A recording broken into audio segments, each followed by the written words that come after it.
Hello everyone, my name is Axel Alejandro Ramos-García and I'm going to talk about my poster titled PhoneTB, a computational tool for network analysis among Mycobacterium Tuberculosis Clusters.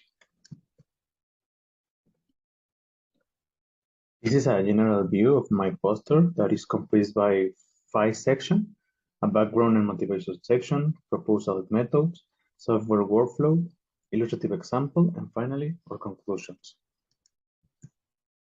Well, for the background and motivation section, we have read that Mycobacterium tuberculosis has the responsibility of a lot of deaths in the world. So it is necessary to fight against this disease.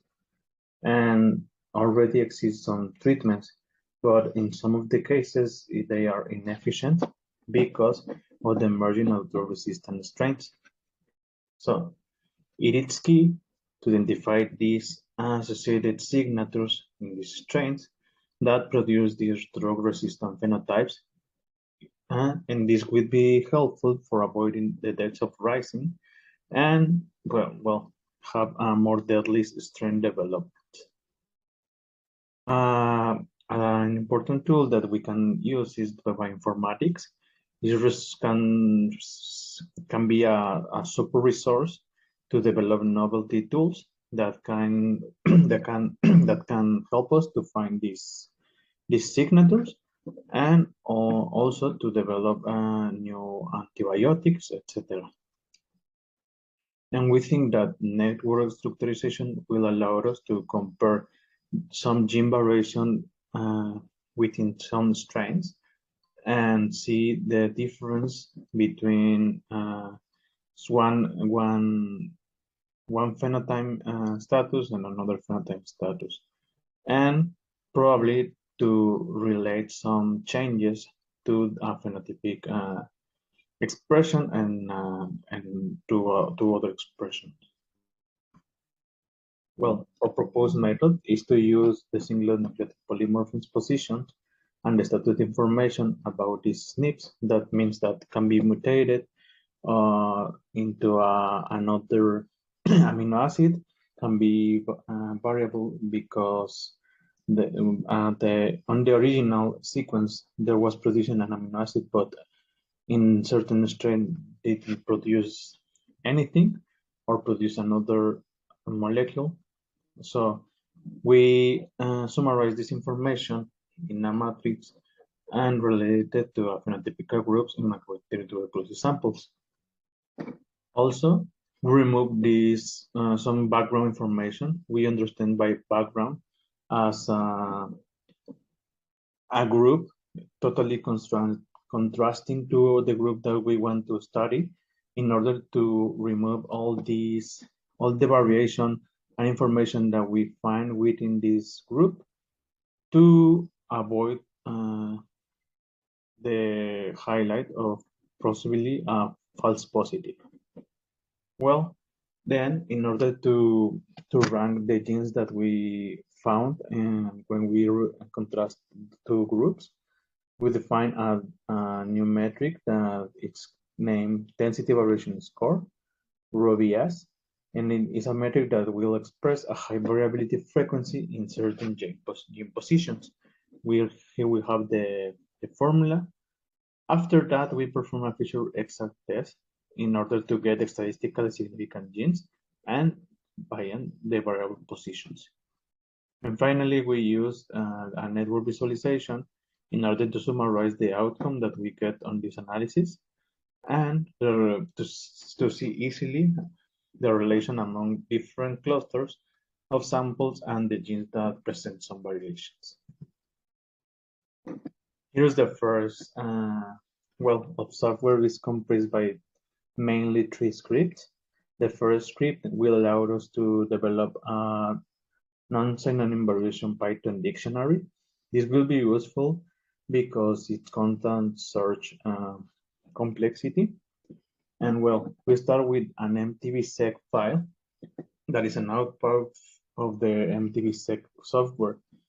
And we will extract information from this matrix, principally the gene names, then the positions, the chromosome positions, and the variation information.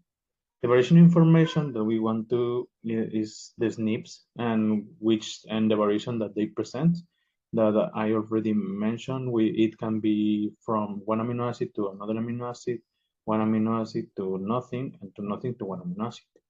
And then we will perform some filter stages. First, remove intergenic regions, because in this study we did not consider as signatures of possible phenotypes features that we want to analyze. Then remove low confidence sequence report positions that we know that in chromosomes, due to the sequence methods, it is they fall in a low quality confidence status, so we decided to remove them in order to avoid a false positive also. Then remove background variations. This is, as already told, is the variation that will present a totally phenotypically total different to the group that we want to study. After this, we got a matrix already clean, and with this information, we can structure the data into a Python dictionary, where we will have as the main key value the sample ID with a value of gen name. That will be also a dictionary with two principal values, that the total variation, that is an integer number n, that will be the sum of all the variation that this sample presents at certain gene in all the positions that are variable, in contrast with the reference sequence. Then we have here as I already told you, the structure of the dictionary, the values and the keys, where the keys can also be some dictionary with two values associated, the total variation and the position and the frequency variation of each position. Then our second script will be a template of the samples metadata. This will be useful in order to filter the samples that have the characteristics that we are looking for. And then the inputs of this script will be the matrix of the metadata from the samples, and also if we already selected some information that we are interested in, the name of the columns. In other case, the script will ask for every column within this file and process all the matrix. But if we already give them this information, then it will be not necessary. Then for each column, the script will provide us all possible values that are within each column, and we will be able to select one or more of them in order to reduce our sample list. But at the end, this list that provides the script will have all the characteristics that we have selected from each column. And the output file will be a text file with all the names that have the characteristic that we decided. Finally, in order to visualize and to process all these relations among different groups that we are interested in, we'll get some inputs from our previous scripts, the variation dictionary and the samples list, to feed another script. And well, based on and also we'll need an integer numbers t in order to get the top and signatures from this analysis. So from each group we'll get a query from the non-synonym variation to get the information from each sample from each list in the groups from the input, and get the total variation, variable position, and etc., and summarize all of them to get all the possible positions that are variable in certain group. Then we will perform this variable position update with the unit of every sets that we will be analyzing within one group. And then once we will have all the possible positions that are variable within our interest group, we will proceed to remove the background's position. This background position will be also given by a similar analysis, but in contrast, instead of making the union of these two sets, we will perform a difference of sets where we will just keep the positions variables within the groups of our interest in order to remove all those possible positions that were in our background group to avoid, as I already told you, the false positive as much as possible. Then, in order to rank them, we will perform the calculation of the fitness score or the density variation score by the reason of variation and the number of variation positions. Then we perform the Fisher test, exact test, to select the top and variable position, and we will be able to summarize it in a data frame that we will have information as gene names, group, node color, node size, and each weight. The node size will be related to the density variation score, and the edge weight to each contribution given by each one of the groups to this fitness score. And finally, we will be able to visualize it in a network where we will have some groups and the genes related to each group and the genes that share between two or more groups. And here we have an illustrative example where we perform on a Mexican tuberculosis dataset that we had.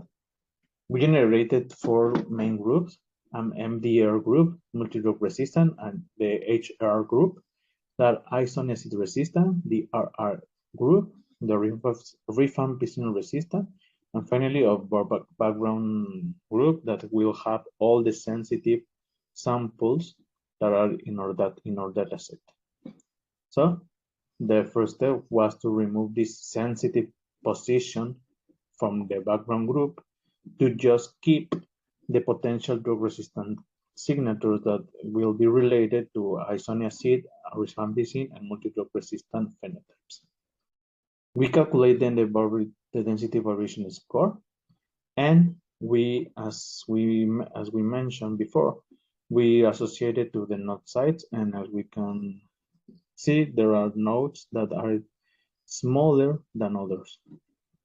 Then we calculate the relative density variation score that is associated to this density variation score, but each contribution for each of the group that are linked to one node, and we reflect them as a edge thickness. And as we can see, there are there are edges that are more thickness than others. And finally, with the Fisher exact test, we just keep the significant nodes and visualize them into a network. Well, as conclusion, we can use SNP's position to associate it to phenotypic expressions, and the density variation score metrics show where that is directly proportional, has a directly proportional association to more relevant and hence infringement genes for each phenotype. The found signature may be used as feature to train a machine learning model in order to predict phenotypic status. For example, if an known metadata sample, we will be able to see if we have some drug resistant candidate, or maybe if the sample has diabetes or another comorbidity, and etc. And the network visualization helps in the hypothesis formulation and insight generations to understand which genes are related to a phenotypic expression. It is also can be useful for a future database structure. Finally, we we want to say thanks to Tecnológico de Monterrey, UNAM, CONACYT, and Universidad de Veracruzana to provide all the resources needed for this research work. You can visit our reference in the following QR, and you have my contact information and this link and my email address. And that will be all for me. Thank you for your attention.